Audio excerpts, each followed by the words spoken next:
আল্লাহ রাসূল সাল্লাল্লাহু আলাইহি সাল্লাম যে রাজনীতি করছেন সেটা তো কোনো পেটনীতির রাজনীতি ছিল না। আবু বকর যে রাজনীতি করছে সেটা তো কোনো দুর্নীতির রাজনীতি ছিল না। কেন রে বাবা তোমার এত রাজনীতি নিয়ে এত দুর্নীতি? কেন তুমি এত হানাহানি মারামারি কাটাকাটি করতাছো? বাবা এই যাই না রেখে আমার আল্লাহ সার দে কিন্তু ছেড়ে দেবে না।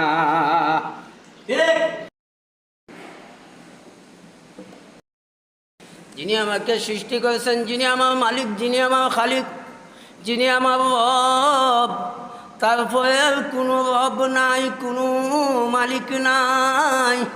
যিনি কোরআনের মাধ্যমে বলছেন লিল্লাহি কাহার, আমি কাহার, আমি কাহার, আমার পরে আর কোনো বেটার ক্ষমতা নাই। কোনো বেটার ন্যায় বিচারক হইতে পারবে না, অন্যায় বিচারক হইতে পারবে না।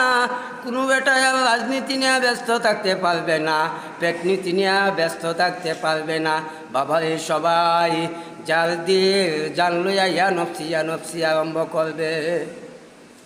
বাবারে তোমার মনে বুঝাও, তুমি কেন তো বাহাদুরি করতেছো, কেন এত ব্যাটারি করতেছো, কেন তোমার এত মস্তানি, কেন তোমার এত গুন্ডামি? তুমি কেন রাজনীতি নিয়ে ব্যস্ত? তুমি কেন দুর্নীতি নিয়ে ব্যস্ত? বাবারে রাজনীতি আর দুর্নীতি তো তোমার সঙ্গী হবে না। রাজনীতি তো আমার রাসূলেও করছিলেন, কিন্তু রাসূলের রাজনীতি তো এটা না।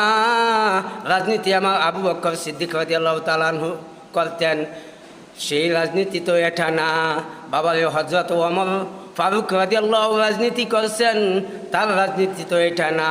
আরে বাবা বর্তমানে যে রাজনীতি নিয়ে তোমরা ব্যস্ত, বাবারে কেন তোমরা এই রাজনীতি নিয়ে হানাহানি, কুনাকুনি, মারামারি, অত্যাচারী আরম্ভ করছো? কেন সাধারণ মানুষের সাথে এত জুলুম, কেন অত অত্যাচারী, কেন অনাহারে মানুষের পেটের মাধ্যমে লাথি দাও?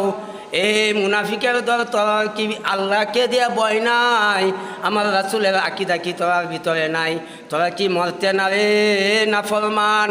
বুঝো, বুঝো রে, বুঝার মতন বুঝো।